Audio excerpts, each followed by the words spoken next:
Thank you for tuning in to Grieving Voices. Today, my guest is Jen Kidwell. She is a lawyer and seminary trained pastor type who specializes in creating wills and trusts for families. She uses a value based approach to create comprehensive plans and helps clients reflect on their legacies and their most important relationships. Estate planning is more than a series of decisions. It's an opportunity to engage with big questions about what a good life and a good death look like for you. Jen loves to be invited into these conversations with her clients and finds her work fulfilling and meaningful. And it's very much needed. And I, as an end of life doula, um, although I'm not working in that capacity yet, I'm still trying to figure out what that's going to look like for me. But education, I know, is a huge piece of it because so many people don't realize that it is possible to have a good death and that and the all the stuff that goes into it that we've kind of left until we have to face it when we're emotional. And that's really not the best time to make those important decisions. Would you agree? Oh, absolutely. Yeah. I mean, these decisions are always going to have emotional components, right? But when you're approaching them more on your terms and you have a sense of agency around it, and you're not also trying to feel all of these other things, I think people really, when they have space to do it, I think is really the best time. Yeah, so I'm really excited to dive deep into this conversation. Of course, we're going to talk about your losses and what has kind of led to this work that you're doing. And so let's start there. Grief touches every single human being, whether you're LeBron James or Jen Kidwell, or, it doesn't matter who you are, it touches everyone. And so, how has grief touched your life? Well, I mean, I think in a lot of the ways that people maybe are introduced to it at first. The first kind of loss I remember was my grandfather back when I was in high school, and then my last remaining grandparent, my grandmother, passed away this January. Um, and so that, experiencing these things is so different at different times in your life, especially after having had some training and some, a lot more life, a lot more experience in these things. And so yeah, like lots of journeys. And I think grief also, I mean, the loss of people is obviously a primary place where people experience grief, but then there are other ways of I don't know, butting up against grief, or maybe journeying alongside grief at other times in our lives too, right? The loss of dreams, the loss of relationships, not because of a death. And so I have become a lot more familiar with using grief language um, in those experiences, which I think really helps me to process and reflect on them, and gives me sort of I don't know, a box isn't the right word, but a process maybe, to experiencing them, instead of just, oh, these are hard emotions, and I don't know sort of what to do with them. So I think it's touched me in lots of ways. The most recent loss of my grandmother was difficult, but also, she's almost 98, and her death was really very beautiful. And so that has been, um, I've learned a lot from that experience, and I think that's something. The way that she died is something I don't aspire to, right? Like, we were all able to be there. We were singing hymns around her. We were just able to surround her and remind her of who she is. She wasn't conscious, but I like to think that maybe she could hear us, or at least be aware of our presence. And we were carrying her into that space. And so while that was difficult, it was also, it felt like the best way to love her in that moment. And I'm so glad we had the opportunity to do that. Yeah, hearing is the last sense to go. And so I'm curious, given your background, is there anyone else in your family that works in this type of arena? And if not, did you find yourself resorting to these tools and this information and knowledge and bringing that to your family so that you could make that experience a family inclusive one? Yeah. So I'm the only person who has had some like, training around these things.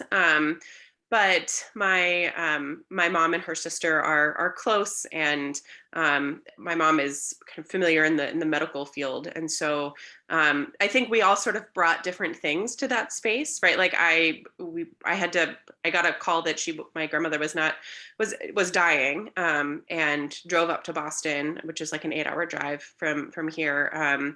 Packed my ukulele and my hymn books and other things, and just was prepared to sort of occupy this space however it felt best for my mom and her sister, and the rest of our family, and Gigi. And so it was nice to sort of to be there all together, and with each person sort of offering their own part. And it was nice to, after my grandmother died, to find some ritual, and to offer some ritual, because that transition, the leaving the hospital afterwards was really, that was the hardest part, I think, for me, because I would like to just keep caring for her, right? Like I would like to be able to take care of her, to bury her, not to have to turn her over to an institution, right? That was really hard for me, kind of unexpected. That was a kind of intense part of that process. But it was nice to be able to offer some ritual, to kind of help with that process for others. So I definitely found some of that training to be helpful, and I hope it was helpful for my family. So, given what you do for a living, is this something that your family has embraced for themselves in planning ahead? And, I can see as a daughter, you would want to encourage your parents to make these decisions for themselves. And, you're kind of like, I know for me personally, like I'm like coaching my mom along, like, hey, do you really want to leave these decisions to us? I don't want to have to make this decision, all of those things. Have you found, like, is there, um, yeah, can you go into that a little bit? Yeah, I mean, it's a process, right? Like my parents are, they're very, very responsible, with all parts of their life, including their financial life. They're both, in the have worked in pharmaceutical healthcare related industries, and so are aware of many things. And so, but there's a lot of these conversations we haven't had yet. We sometimes bring it up from time to time, but some things we just haven't discussed, right? So they have a will. I know they have their, advanced directive planning and some of that done, which is great. Although we haven't talked about it, so I'm not sure how done you can really you can really call it. And that's one of the things I appreciate about this work, is that I do the legal documents, and then if folks want to have a facilitated conversation, between them and their designated healthcare agent, right? So that's the person who would make healthcare decisions for them if they weren't able to do so themselves. I have some training in how to facilitate those conversations, and I'm happy to do that. But I think these documents are, when I give people their final kind of signed and executed documents, I always remind them that, like, okay, so now you have a checklist, right? Each one of these documents is sort of now its own checklist for you. So you, have to decide what you're going to do with it. But I highly recommend you sit down and have some detailed conversations with the people that you're giving, you're giving these powers to and these responsibilities to, because these conversations now are gifts for the future if they ever need to do that, right? Having somebody wonder what you would have wanted when they're faced with these like really intense choices is really hard, and can really plague people, I think, for a long time, if they feel like they maybe didn't make the right decision, or they still have doubts about it. And so, offering that kind of clarity, when people talk to me, they're often very clear. Oh, I want, a lot of people, a lot of people are, I want the plug to be pulled, like as soon as as soon as the doctors are clear that, like, I'm not coming back. I'm done. I don't want to waste financial resources. I don't want to waste healthcare resources. This is the plan. And so they have strong feelings, many of them, not all of them. And so, I always encourage them to speak very clearly and with detail with their agents. And so, we haven't had those conversations yet in my family, but we're getting there, I think. And I know that my parents have done these types of planning already. Oddly enough, my grandmother had not updated her will from before I was born, so it was done in the early '80s, Wow. and many of the people in decision making roles in her estate planning had passed away. In fact, all of the people I think she had named had passed away, and she had also like expressed that she had wanted certain things changed in her like financial documents that she, I guess, was under the impression that they had been changed, but really they had not. And so her estate is not particularly complicated. But there are these sort of complicated factors that have come into play because I don't think she got great advice back in the over time, and wasn't kind of maintaining her plan the way that would have been ideal. So it's all fine. Our family's working through it, but it's just like a little ironic that I wish I wish I had been invited into some of those conversations a little earlier. I guess I might have been able to help. Well, and that's a great tip. It's a working document, right? Until the day you die, it's a working document. So if anything changes, it's best to address those changes in a timely manner because we have no guarantees, right? Yeah, yeah, that's right. And so I tell folks that they enter into a maintenance phase, and so that is. And we, depending on their goals and their family, we try to build a lot of flexibility into their plans so that if they don't get around to updating them, that's it's not there will still be options for the decision makers or the people who are managing the estate. But yes, I try very much to like this is a partially checked off item on your to-do list. I'm a big fan of checklists.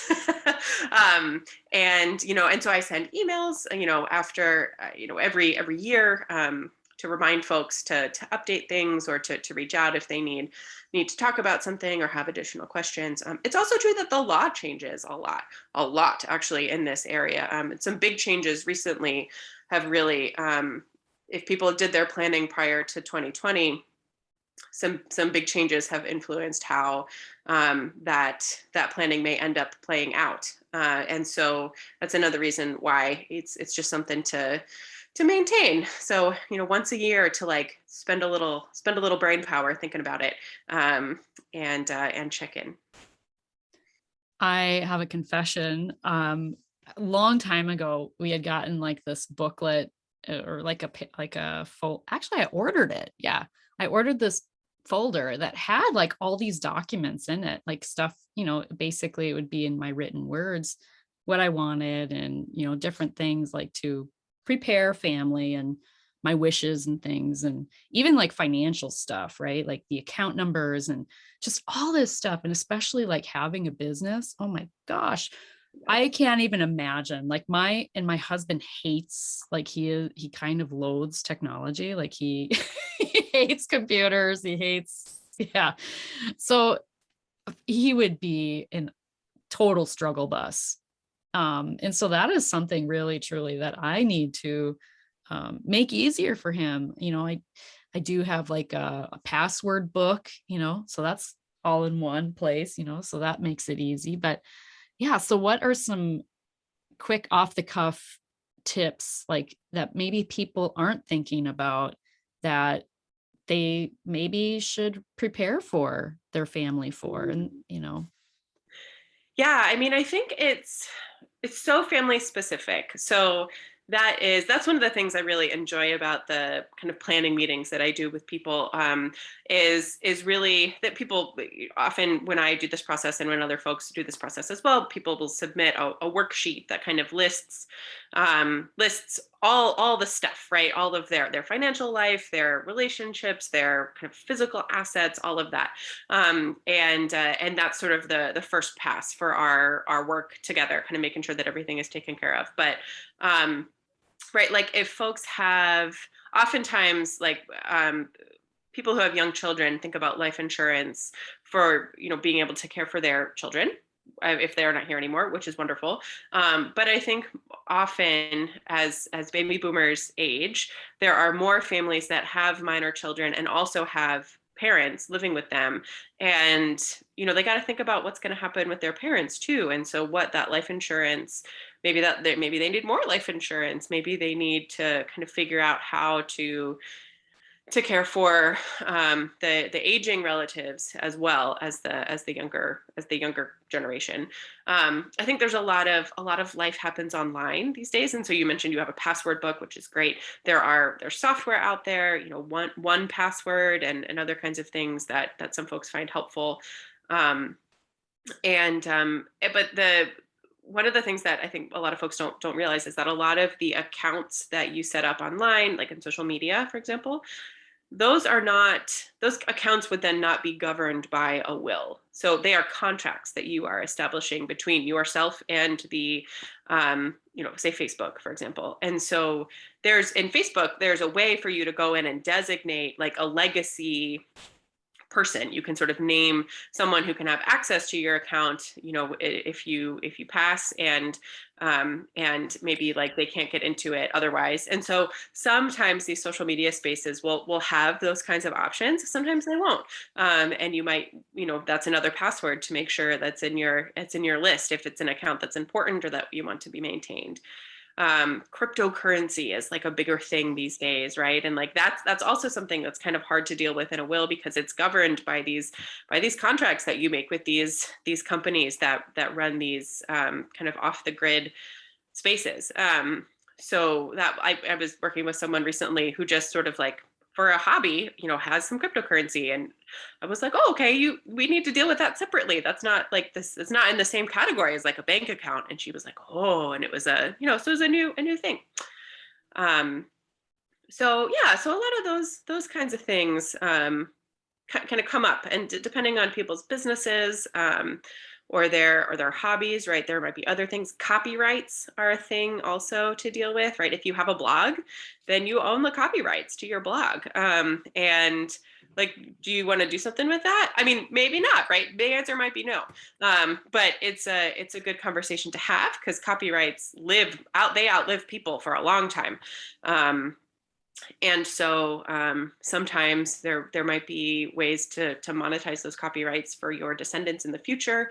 And so passing those copyrights along is also something that people don't necessarily think about these days too. So there's a ton of stuff that can get wrapped up in these conversations.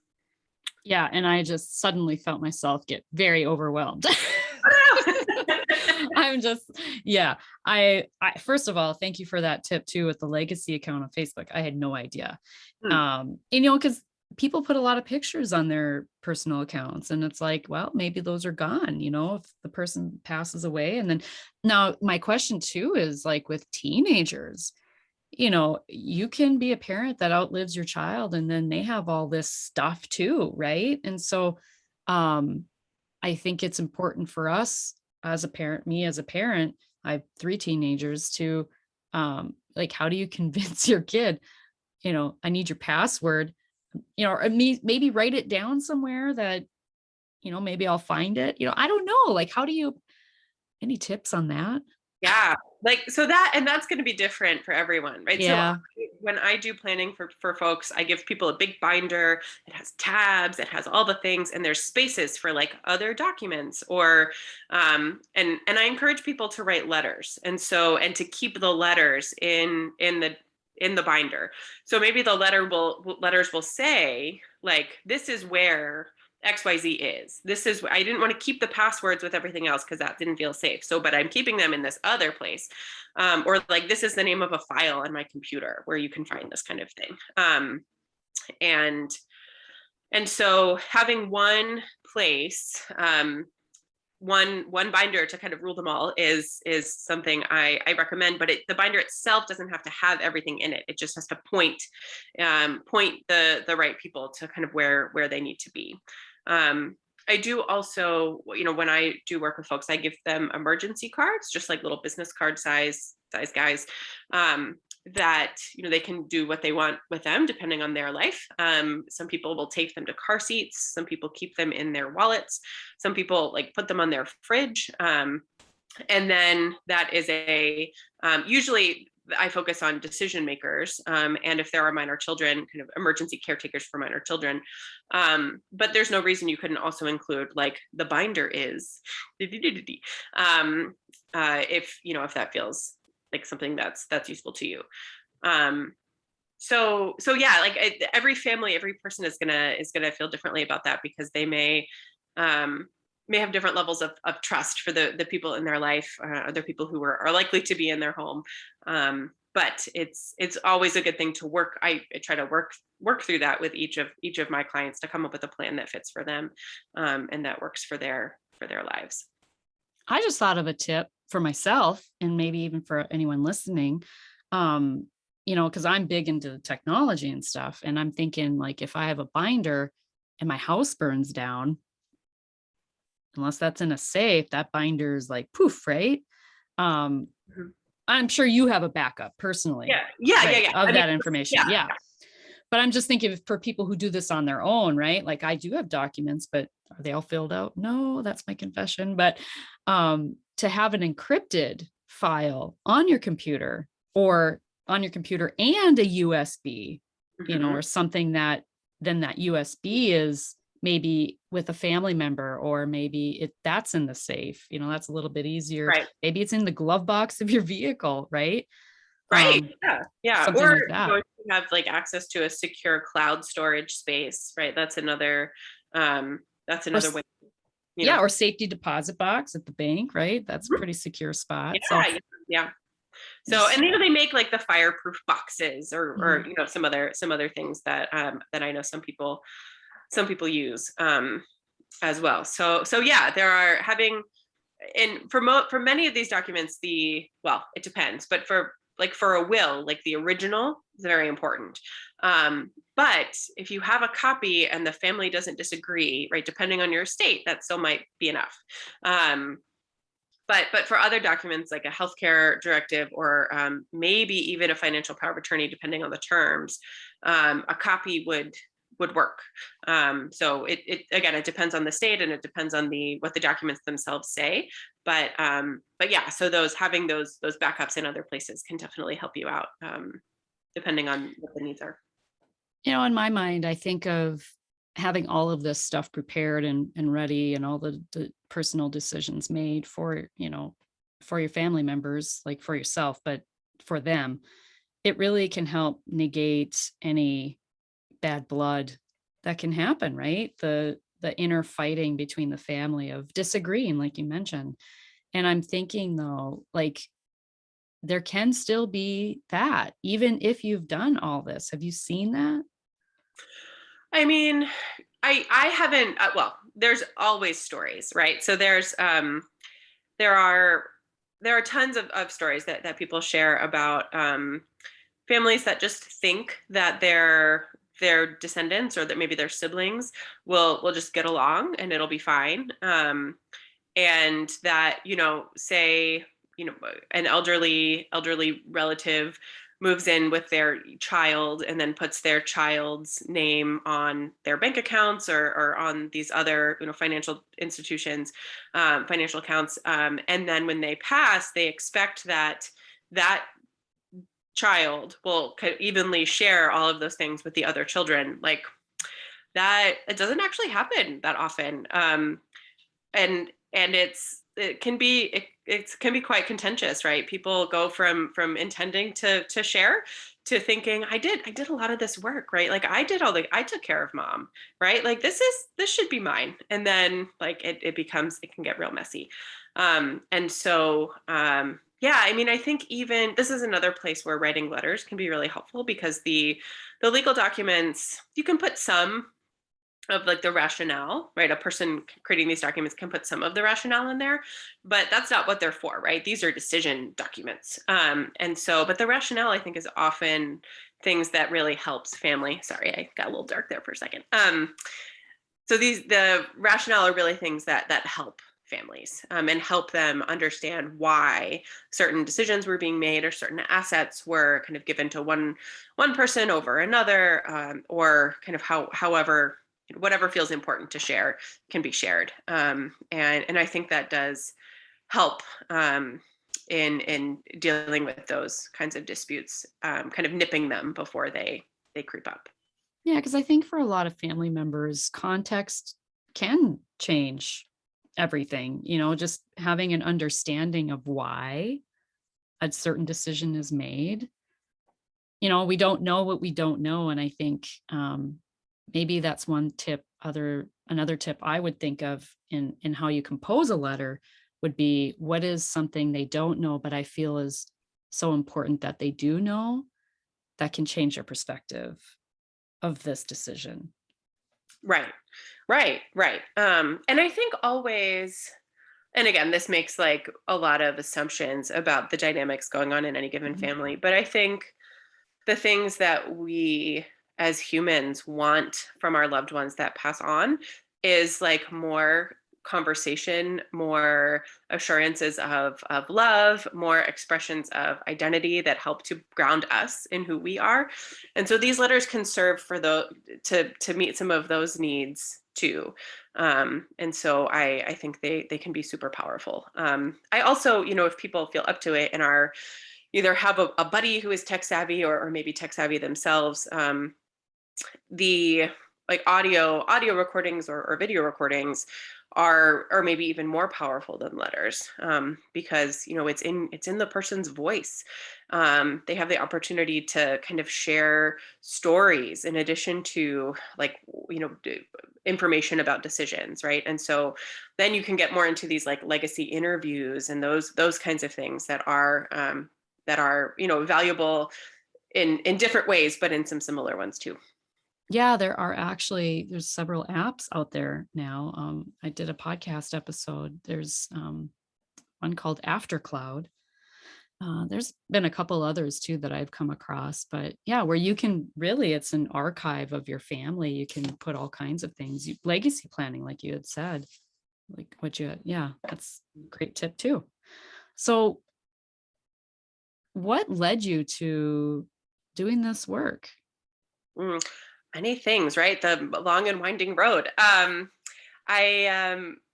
I've done a handful of things. As you mentioned, I have a seminary degree and a law degree, which is not like a super common combination. And so I have found ways to use each of them sort of separately, in my career. But in thinking a lot about kind of the next step after my prior job was sort of feeling, like it was ready, time to move on. I was thinking a lot about what I love the most about working with people. And I think that is meaning, right? Helping people create, and I love the metaphor of weaving meaning, helping people weave meaning in their lives. And so the law is not great. It's not a great tool for that. But this is definitely a space where, I feel like I'm meeting a legal need, right? Like, I enjoy is maybe a strong word, but like I appreciate a well-written statute. I appreciate, legal research and sort of, combing through all of these things and finding answers to complex problems. So I enjoy that personally. But then the broader context of conversation around like what is the meaning of your life? What is the meaning of your death? Like how do you want to talk about that? And how do you want to integrate that into the decisions that you're making, right? Like your will is probably not going to like go into details about how you reflect on that, but ultimately it should be a reflection of all of the, kind of work that you do to, come to answers, around those questions. So, um, yeah, so I think that's one of the things. And also I think our culture has such an aversion to thinking about death. I think the healthcare industry has an aversion to acknowledging that like death is the outcome for everyone eventually. And so I appreciate the opportunity to bring some of those, to invite people into some of those conversations. My prior job, I was working at a church. I worked with youth and young adults, and then regular adults, to do a bunch of programming. And my teenagers, my youth, loved to talk about death. They had so many questions.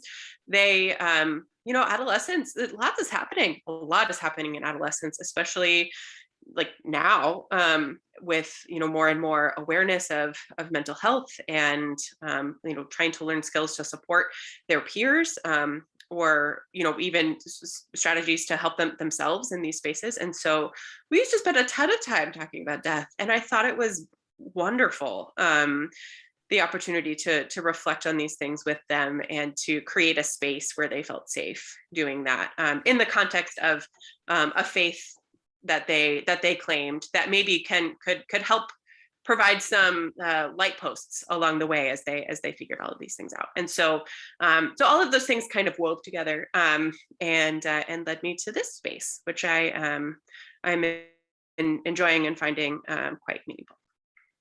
That's wonderful. And I'm not surprised that the teenagers love to talk about death or enjoyed that, because from, like you said, the many of them don't have a space where they can ask their questions. And because, like you mentioned, as adults, we have an aversion to death and dying, and we don't want to talk about it. And even just attending a funeral or someone in the family passing away, it brings up all types of stuff for ourselves, because we're reminded of our own immortality. And that's confronting for many people. Like, oh, I am going to die and I don't know when.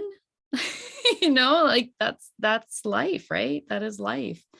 And so I think it is important that is important work that you were doing. Do you still kind of dabble in that from time to time? Some, I mean, I have young kids myself, and so the schedule and the balance seems to change week to week, kind of what is possible. But I love, my younger one isn't kind of ready to have any of these conversations yet, but my 6-year-old is like, right, they say that like 3 is the year of death, right? When kids are 3, they are very curious, they have all the questions, like this is the time. But she's never grown out of that, and so we talk about death all the time. And after my grandmother died, we still talk about it a lot. And before her memorial service, we went to the cemetery, and we walked around. We spent a lot of time kind of thinking and feeling and talking about that space that she'd never been there before. And at her service, we went up to the altar, and we sort of touched all the things, and we like talked about how the rituals that are part of this kind of help us to to make meaning out of what's happening, and to kind of understand what's happening in some different ways. And so having those conversations with her has been really wonderful. And she has her own beautiful way of understanding these things, and of kind of interpreting all of it too. So I mean, the way that many kids do. So that's been um, a, a gift of that experience as well, the opportunity to reflect with her. So yeah, I mean, the balance I think will continue to shift over time, but I certainly still love my teenagers, and then I mean, adult groups too. Churches and other kind of faith, or kind of ethical spaces, I think are also, I mean, they're sort of made for this, I think, right? They're made not just to like, I mean, I love the fellowship. I love the fellowship of these spaces too, right?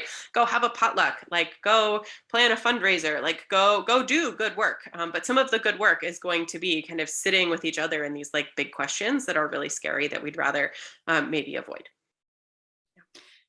So here's another tip that I thought of as I was listening to you talk. So for parents listening, there is a book called When Children Grieve. It is the foundation of a program the Grief Recovery Institute has called Helping Children with Loss. And I think that would be a great book for parents to read, or caregivers or caretakers to read. And then an invitation to take the child, like you said, like a great segue to like, well, how do I start that conversation, right? Is go to a cemetery and ask the child, like, what are your questions? Like, what are you curious about? What are you wondering? What can I answer for you? Especially a child who is grieving, right? it opens up that conversation, but you have to be open as a parent to, or as a caretaker, you have to be open to that conversation yourself as well. It's so important. I cannot stress it enough how, as children, like by the age of 3, you've learned 75 that's why they say probably age 3, you've learned 75% of how you will cope with certain situations, like how you will respond to certain situations. By 15, you've pretty much taken in everything in your environment that has taught you how to respond to life. So it's so important that we start early and we start young, to have those conversations so that the future generations don't have that same aversion to death, right? That we do, or that even probably even 20 somethings do.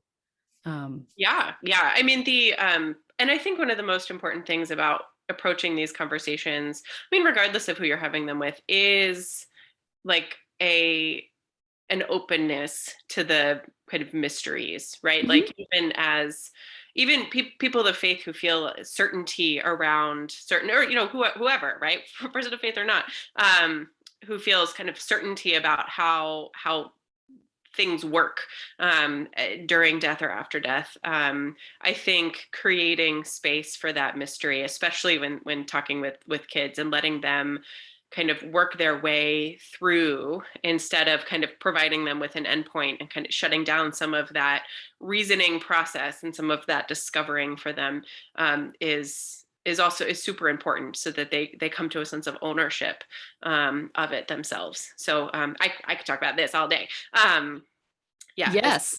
yeah. Thank you for mentioning that, because I actually mentioned that yesterday in another podcast conversation about how beliefs that are passed down can really pigeonhole us. We get so set in our ways of, there's no the, that openness kind of goes away, right? So I love that you mentioned that, because I think it's so important. Like, just be open and curious to the questions, and leave something to be discovered.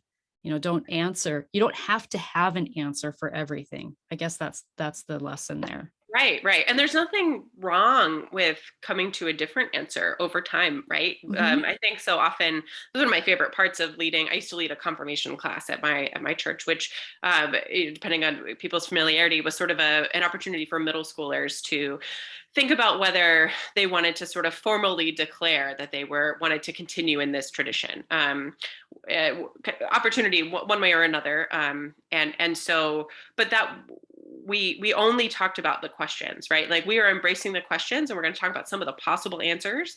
And I would love to hear sort of how you're navigating these things. Here are some of the answers that your tradition has offered over time, because I don't want you to be 40 and stuck with like the faith of a 12-year-old, because that's sort of what you think faith means, right? Like, it has to be a certain way. Yeah, right. And so that I used to have so much fun with them doing that. And I think it, it my experience kind of working with them led me to have different conversations with adults as well, around sort of like, where did you learn the answer to this question? Like, does it still feel true to you? If the answer is no, maybe that's okay, and we can work on discovering something else within this big tradition that might feel like it better reflects your experience and the way that you feel called to respond in any given situation. So yes, the mystery is a good thing. Yes, I've actually just had a post about that on Good Friday. How, I don't care what you believe. Maybe there are just some things that are a mystery.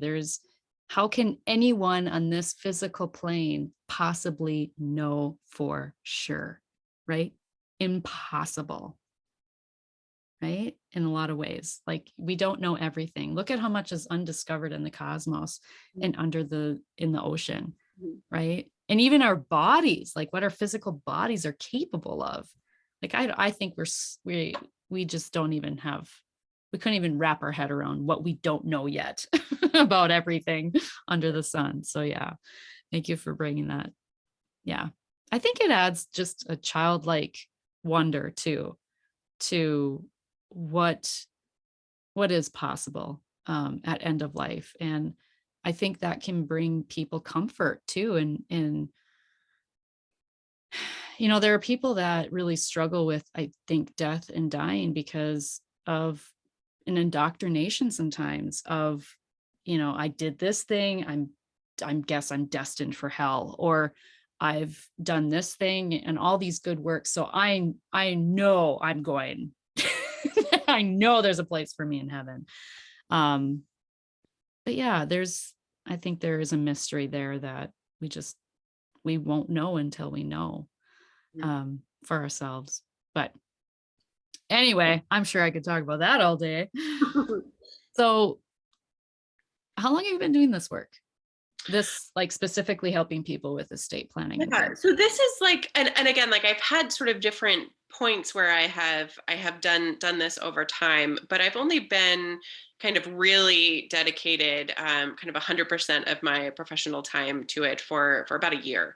Um, and But again, like it sort of has found me at different points along the way. But yeah, so it's still a newer endeavor. So, have you personally gotten your ducks in a row for Yeah, yourself? so we're still in process. We're still in process. So, like you mentioned, the having a business makes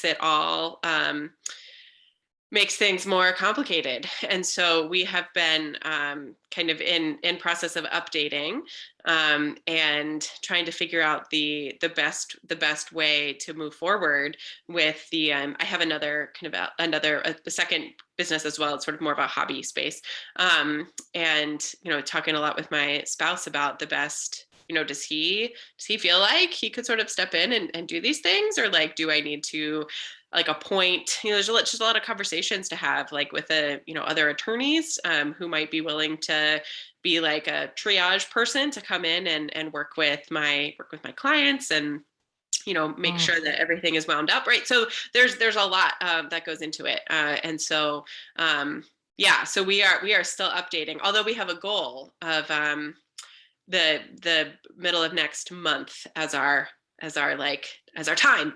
So I think it will be wrapped up pretty soon. And then, if things need to change, we will change them, right? Just like with others. And so I'm really enjoying my work now. It's just me, but I'm busy, and so as I may grow, my business may grow, and other folks are involved. Like that plan may change over time. So we will maintain the plan, just like I advise everyone else to do. I could totally, like, I had a vision for you. I had a vision for you. I don't know if you have an interest in, like, do you have a brick and mortar?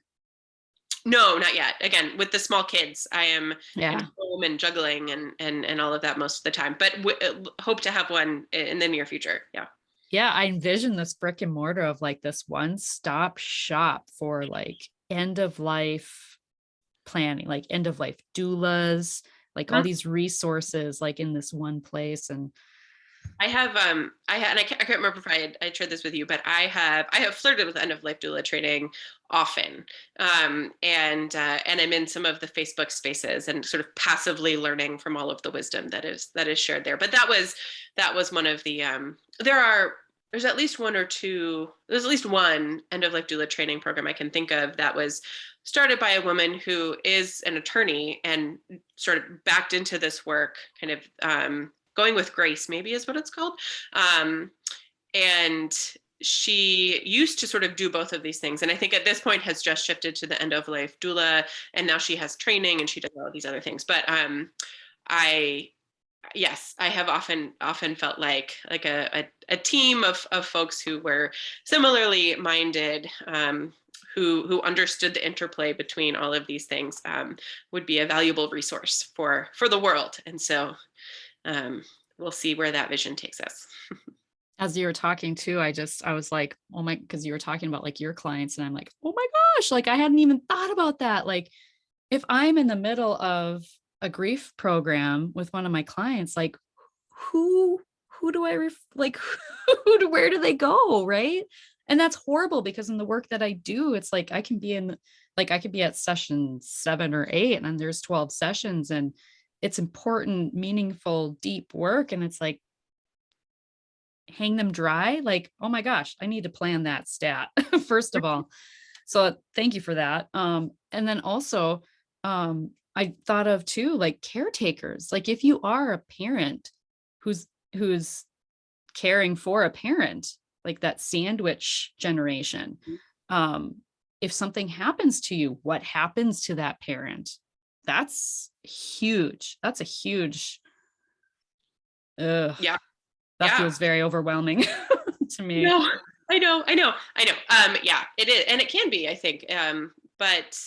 But even sort of thinking through what it could look like for your family, um, and what what the aging parent wants, what their values, Yes. their priorities are, um, is yeah. So it's that sandwich generation is in a hard place, because they need to make sure everyone gets what they needs, and they themselves are spread very thin, and it I know that can be super hard. And so seeking support, whether again that's in some sort of community space or a faith space, or a like a space to like intentionally plan these kinds of things out, whether that's with an attorney or a financial advisor, or whoever, that structure can maybe be helpful to organize all of these interests into something that makes sense.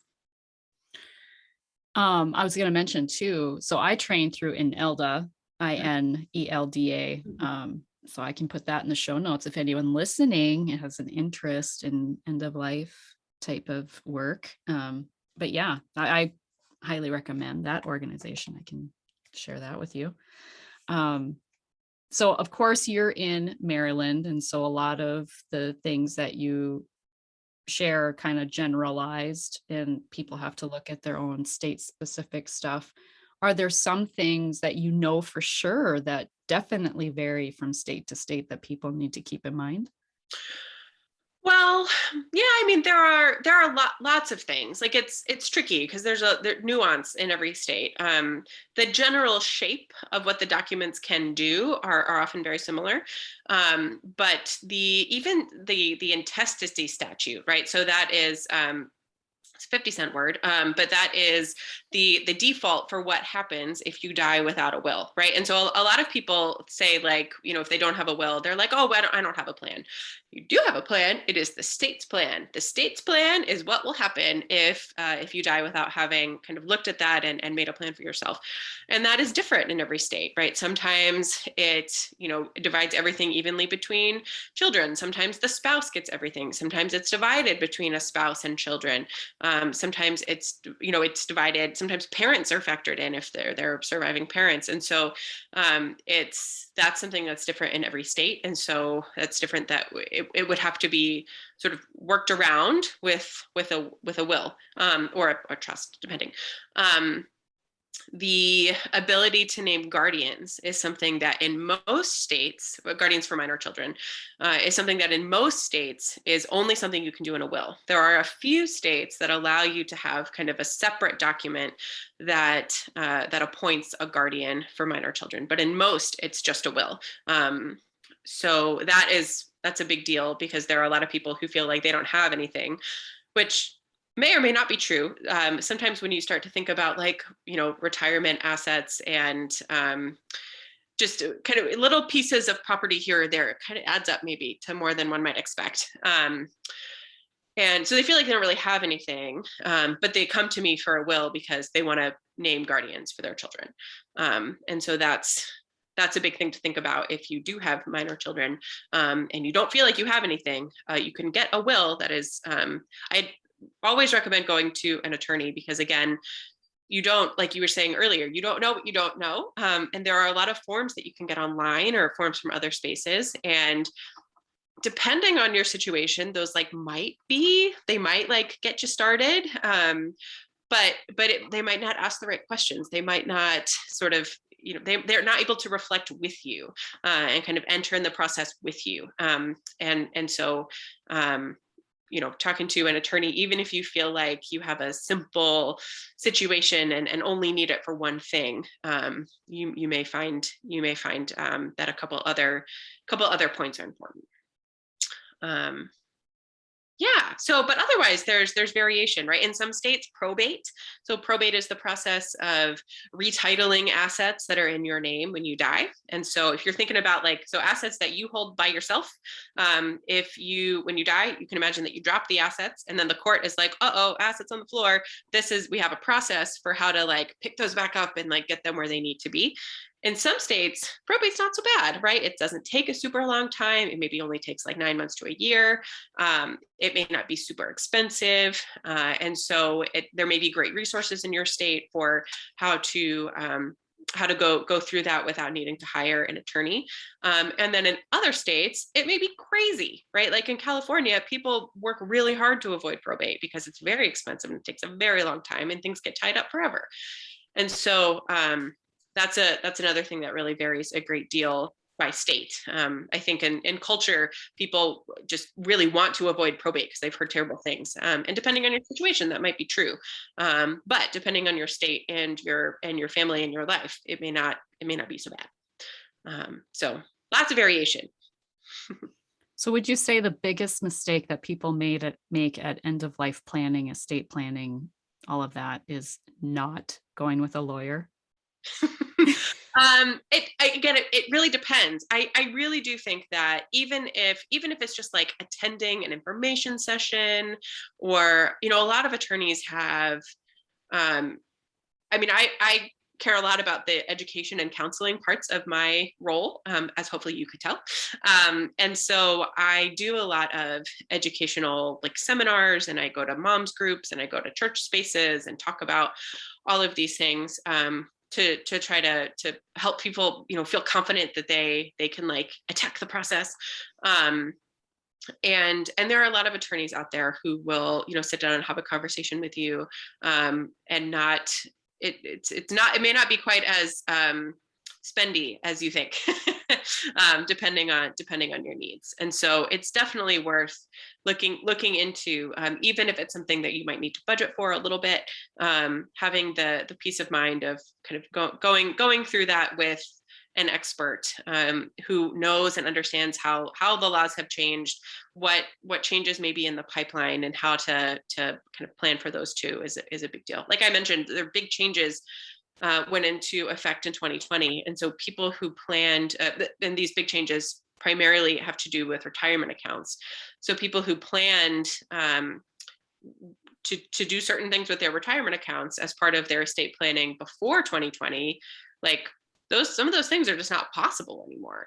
And so they, if they haven't updated, if they haven't stayed in touch, if they haven't reached out to an attorney who has been wrestling with this crazy law for a long time, they're not going to know. And they're not going to know if they need a different structure, or if they need to kind of update their plan accordingly. So yeah, I mean, I think seeking professional advice from an attorney is always a good call. But as it relates to the biggest mistake, it's hard to tell between not speaking to an attorney and then not speaking to your decision makers. These are sort of similar, I think, in terms of their importance, in terms of how the plans actually play out in the end.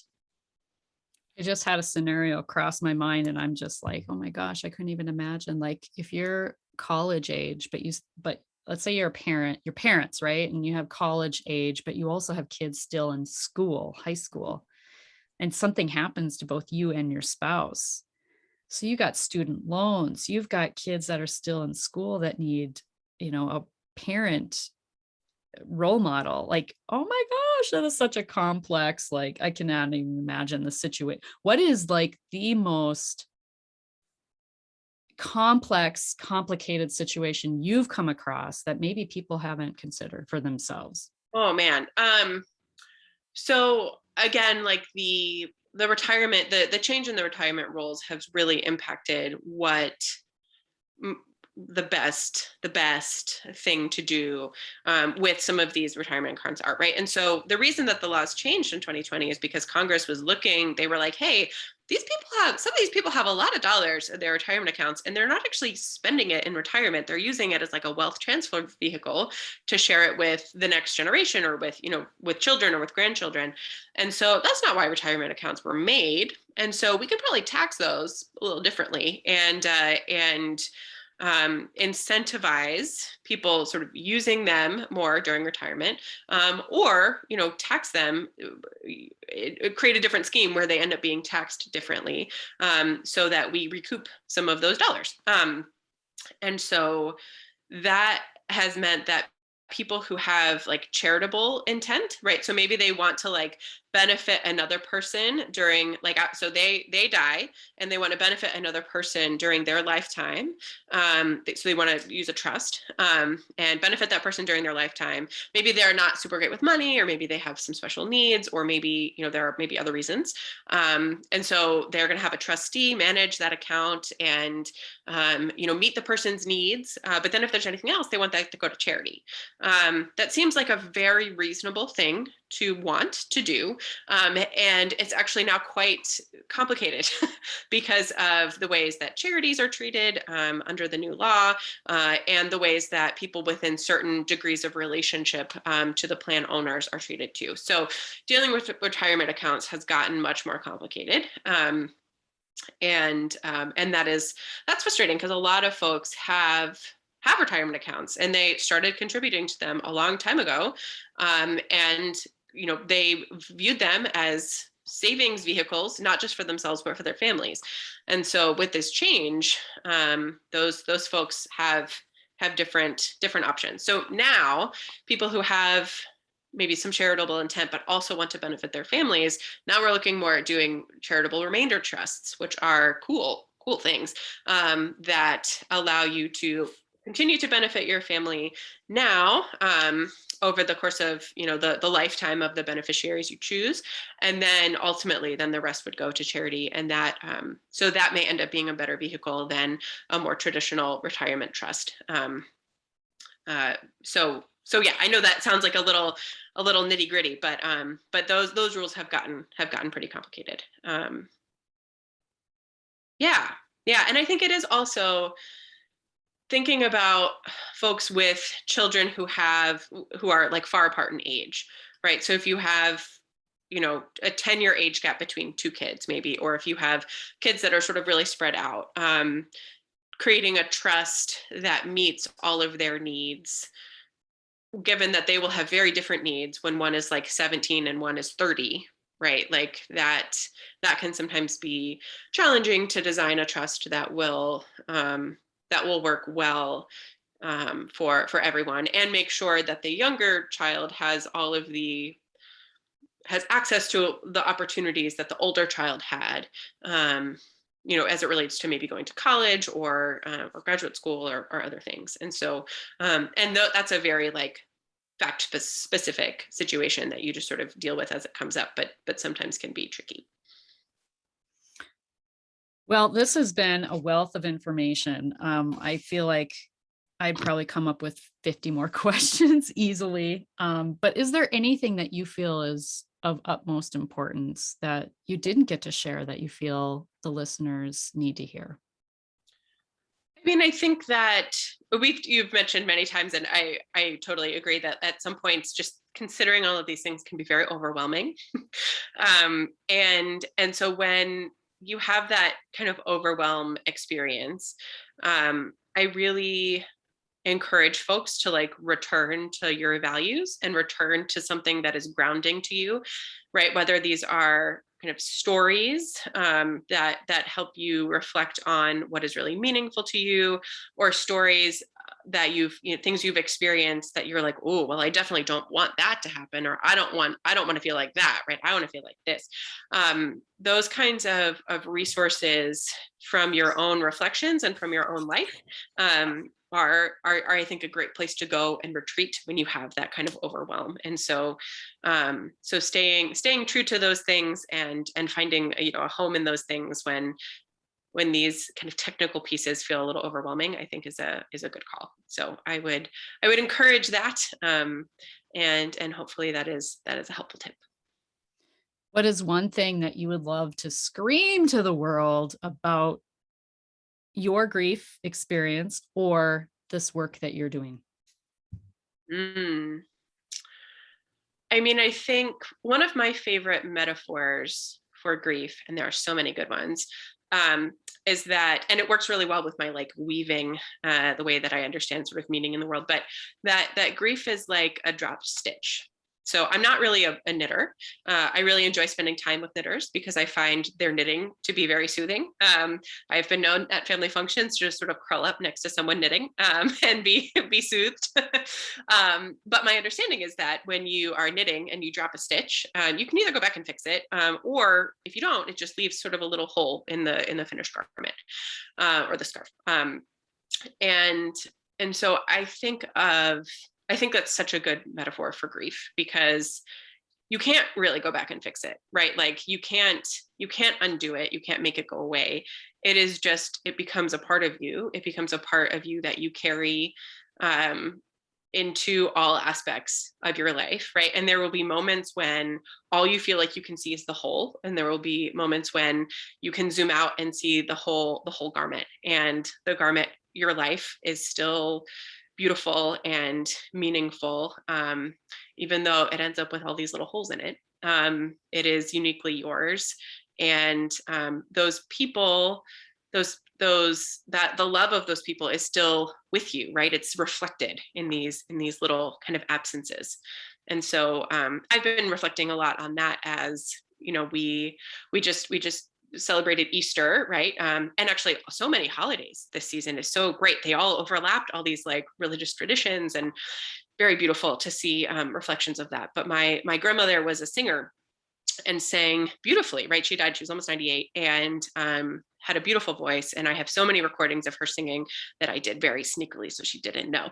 And I sang, you know, in the choir on Sunday, and thought of her a lot. Like it was a beautiful way to feel close to her. And so I think as we get through sort of the first year of her not being with us, there will be so many of those opportunities to feel close to her, and to feel all the feelings, right? Joy and humor and sadness, and you know, wishing she could be here to tell us some of the stories that we've heard before, but that she, you know, she tells the best. And so so I think it just is cycling. I will cycle through it, and that is okay. That's how it is. Thank you for sharing that. What, your grandma's name was Gigi? You Well, mentioned? we called her grandma, and then after she had great grandchildren, they called her Gigi, great grandma. Oh, So yes, so she got to spend a lot of time with them in the month before she died, and that was a gift to everyone. yeah, not a lot of kids get that opportunity. It's amazing. What is what is one thing that your experiences have taught you, like grief and the work that you're doing? I mean, I think it's that the default is not a good death. Like the medical system, there are so many things that really push people towards an institutionalized death experience. And that's not always avoidable. But there are times when it feels like doctors, other people are not kind of brave enough to talk about these things with families. And so like families need to be brave and to be aware of the options, and be able to like assert the vision and the options that they have. And so um, the opportunities for whether it's hospice, whether it's working with an end of life doula, whether it is kind of just finding ways to claim a space for your loved one in an institution, right? Like using music, using art, using reading, right? Like there are so many tools that we have to create and influence a space, to reflect the personality and the joys experienced by the person who is needing to be in that space. So I think just being aware that like what a good death is to you is probably not the default of what like the system is going to provide you unless you act within it. So I know that's not like one of the, it shouldn't, I should have probably thought of a legal takeaway, but that I feel like is a big, really important thing that is, you know, then loved ones carry with them for the rest of their lives. And so yeah, it's a big deal. It is a big deal, and I'm very glad that that was your share because we do medicalize dying and death. And uh, I had Dr. Chris Kerr.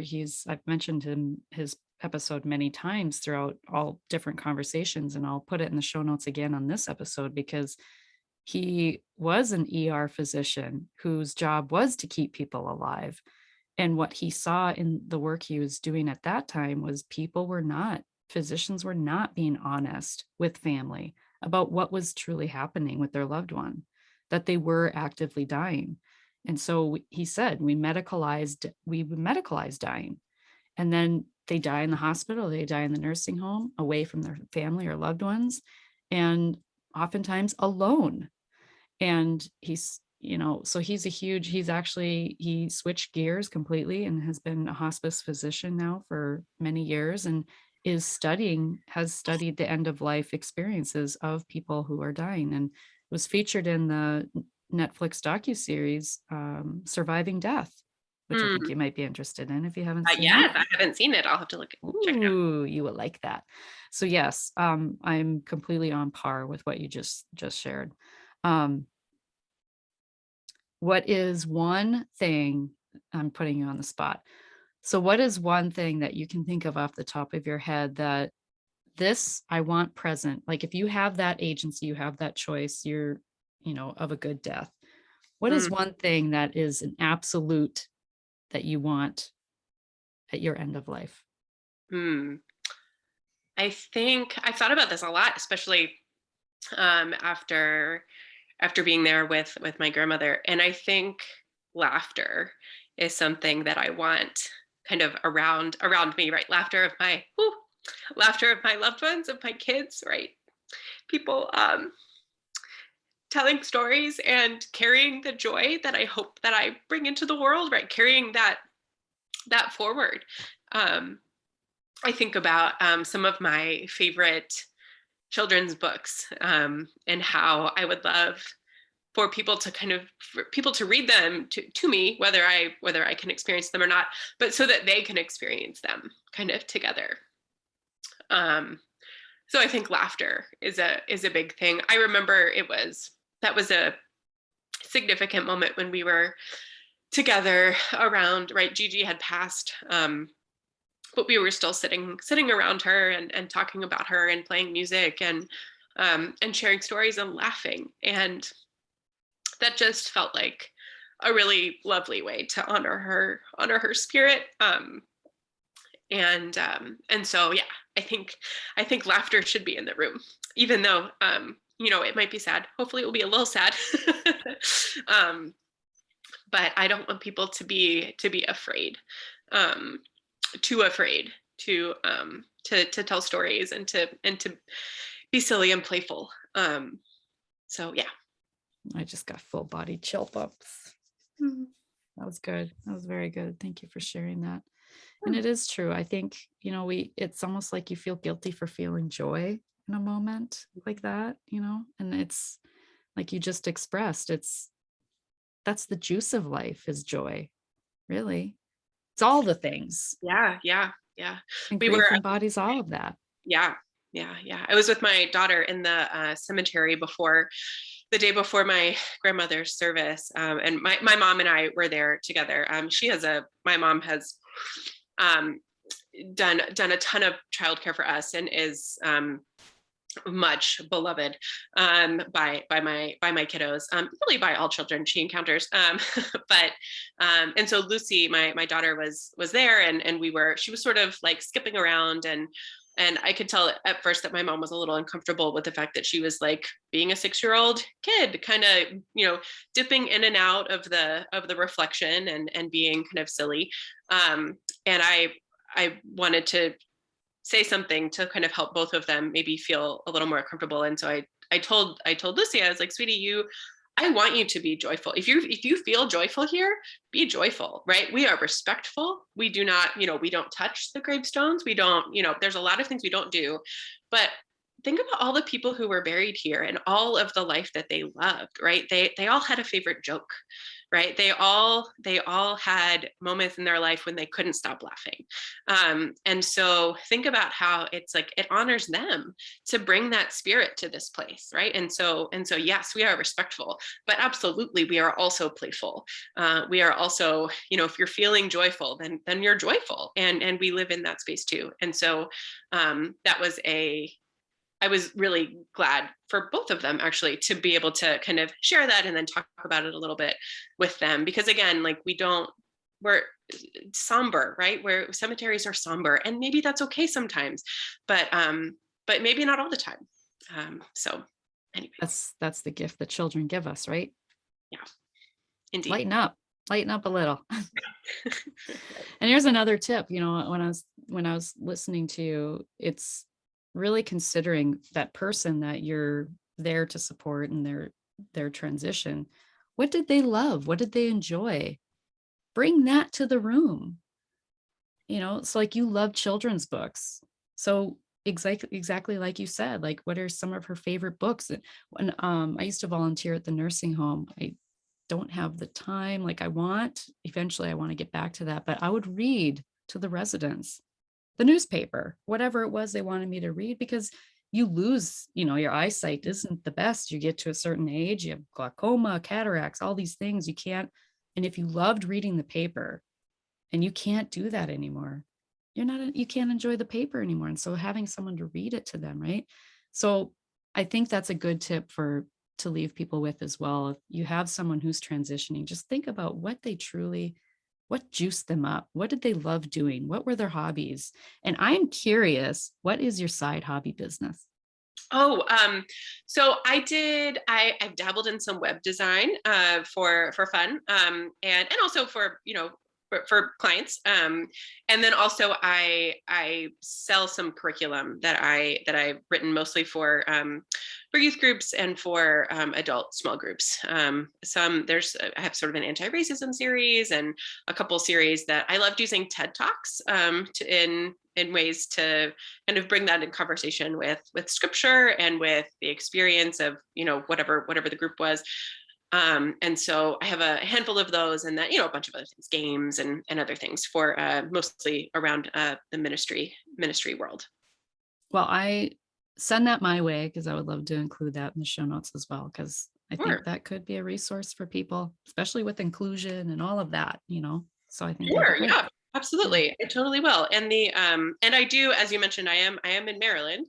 But I do values-based coaching for anyone who feels stuck or overwhelmed in the process and wants some guidance and interaction to sort of really ground themselves in their values and in their stories of identity too. So I do that sort of it's not, I don't provide legal advice as part of that, but as someone who knows the types of questions that would be part of an estate planning journey in any given state, I offer some of that as well, if that sounds helpful.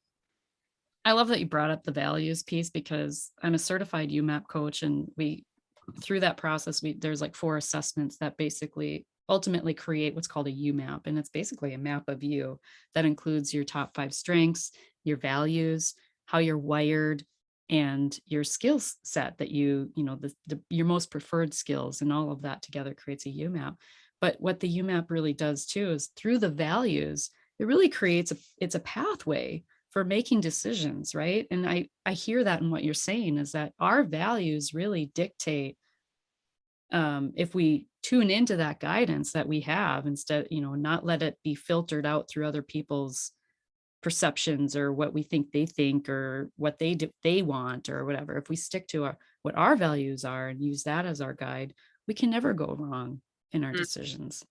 Right. Then our story is always ours, right? Because Yeah. it has come out of us, and we can use those values, and those sort of those words and those phrases as we tell our stories too. I think that's a big.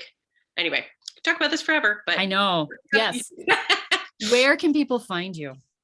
yeah. So I am at www.marylandlegacylaw.com. You can check out some things there. Again, if you're interested in chatting about some values based stuff as it relates to estate planning, that information would be on my website. And then if you happen to be interested in the in some ministry resources, or even a book about storytelling, that's at jenkidwell.com. So I'll send those to you, and you can include them if you'd like to. Awesome. And how about on social media? I am mostly just on Facebook, just myself, Jen Kidwell. You can find me. I have a picture of me with my cute little ones. So if you need some kiddo joy, they are on my Facebook feed from time to time. And so primarily where I am. Thank you so much for being here. I think this was a very much needed conversation that I'm glad to have brought to my listeners. So thank you so much for your time today. Great. Thank you for the invitation. And remember, when you unleash your heart, you unleash your life. Much love.